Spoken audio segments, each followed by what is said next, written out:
Yeah, I thought desoldering a port will be easy. You just apply some heat, pull it off, done. But not that easy. Let's get into it.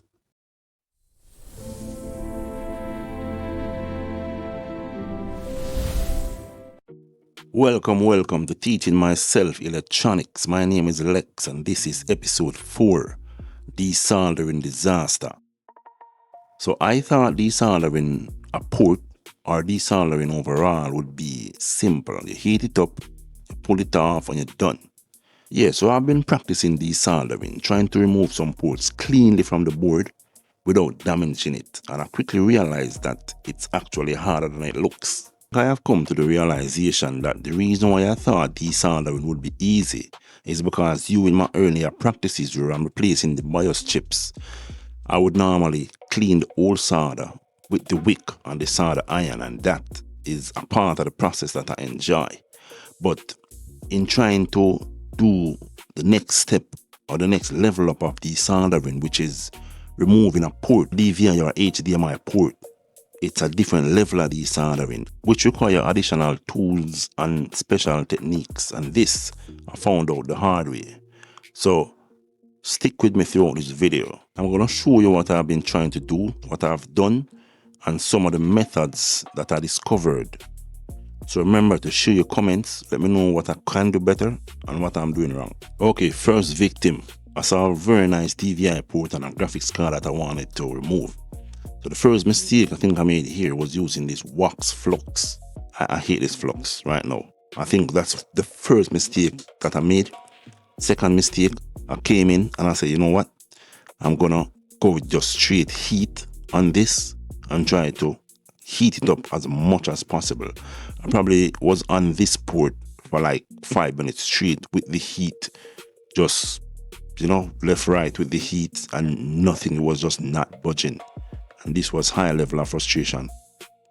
Yeah, so I think one of my issues here was that the flux was not helping at all, and I couldn't seem to get the heat to spread across all the pins for the DVI port. So as soon as I concentrate on one side, even though I'm trying to do the circular motion left to right, one side normally would melt, and then by the time I was to go over to the other side, it hardened.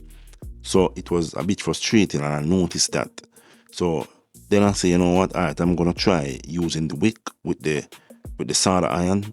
And it did seem as if it was getting out a bit of the solder, but it wasn't effective. It was leaving behind some of the braid, some of the copper wire inside of the holes as well. So yeah, I kept going on with the wick because I was getting a little bit of success, but not. It was a bit difficult. I had to keep going over it over and over, and it was damaging the braid as well. So something wasn't working out here.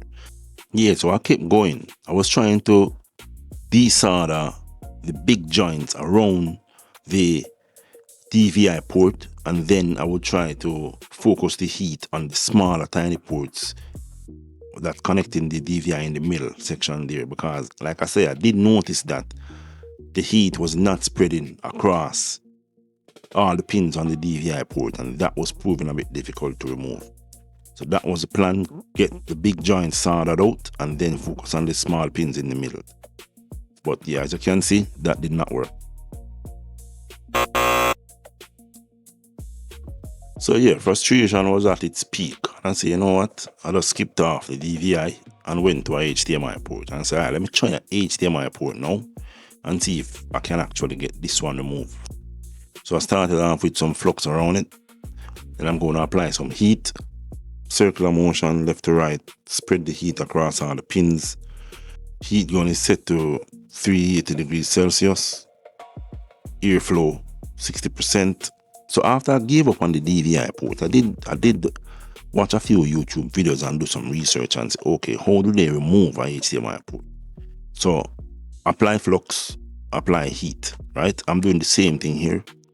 And I don't know, but it's just not moving. Same thing again.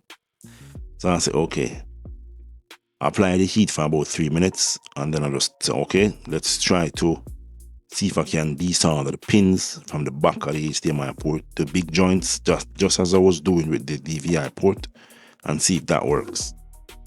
At this point, I'm trying other things. I'm using the wick with the solder gun. I'm using the heat gun with the solder iron. I'm using the solder iron with the desolder pump.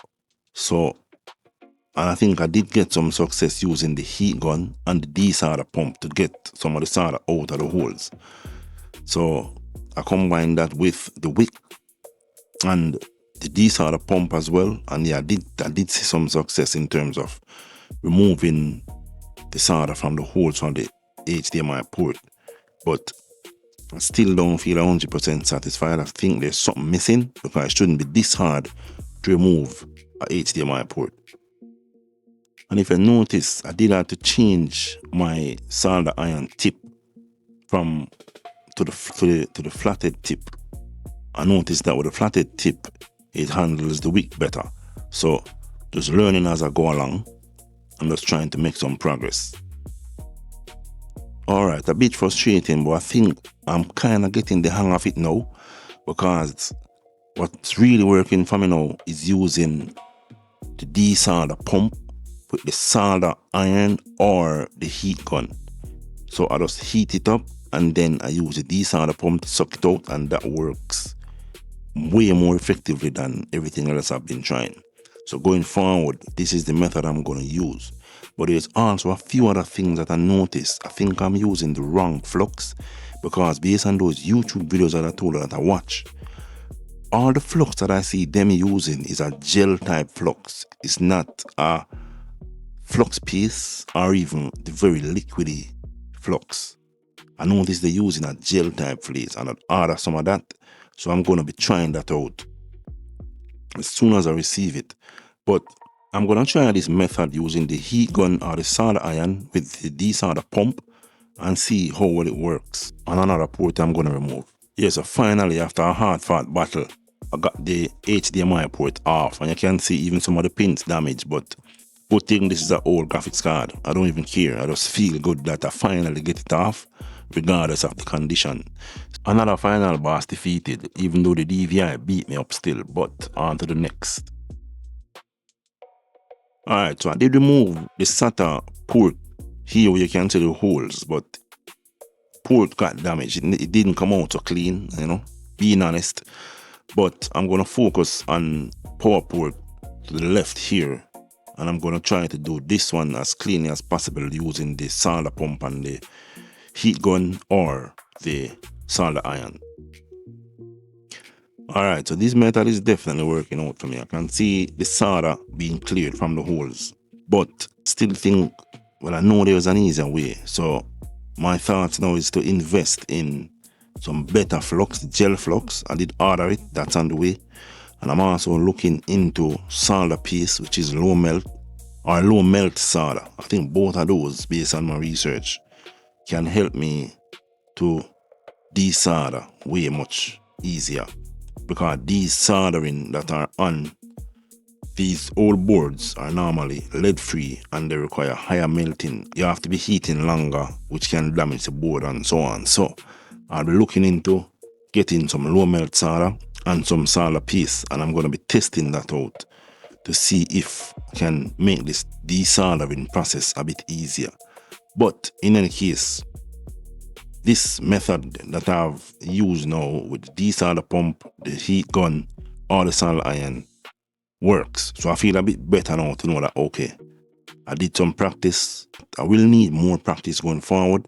And when I get the gel flux and also the low melt solder, put some more practice in and see how it works. So yeah, I did get this port out cleanly using the desolder pump, heat gun and the solder iron method. So yeah, another final boss down. So yeah, for now I'm good with this. I just need to get in the flux and the low melt solder, and then I'm going to test that out and see how much more that can help.